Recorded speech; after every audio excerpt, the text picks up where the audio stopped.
80 years ago today, December 20th, 1944, the Perth Regiment suffered some of its greatest losses of the Second World War at Fosso Munio. 1944 had already been a difficult but heroic year for the fighting Perths. From the Battle of the Rico River in January, to the heroic Battle of the Leary Valley in June, to the pivotal breach of the Gothic Line in September, 191 soldiers with the Perth Regiment had already made the ultimate sacrifice. The operation at Fosso Munio began in the dark hours of the night of December 19th, 1944. A complicated attack involving a number of companies was coordinated to simultaneously advance on multiple large locations over Fosso Munio. Early in the advance, the leading B Company moved towards the critical T junction but faced heavy machine gun fire and suffered many casualties. The early advance was best described by Private Stanley Solowski, who wrote, "In that first 5-second burst, 150 steel-jacketed rounds ripped down the length of the ditch. The first 11 men were knocked backward under the impact of the bullets, smashing through flesh and bones. Most were dead before they even hit the ground.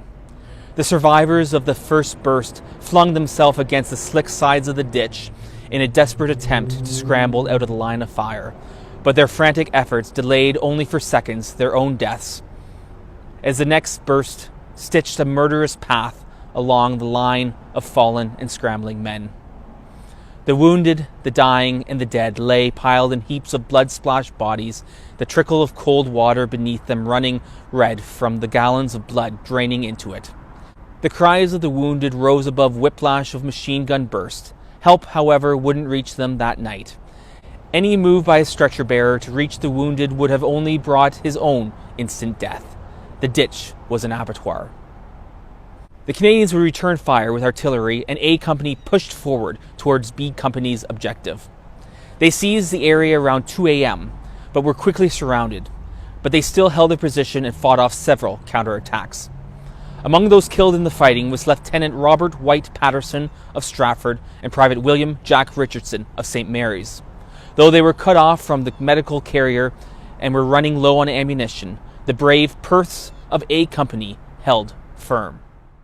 Meanwhile, C and D companies moved towards their objectives and came under fire from German machine guns as they rushed down what was described as a corridor of death.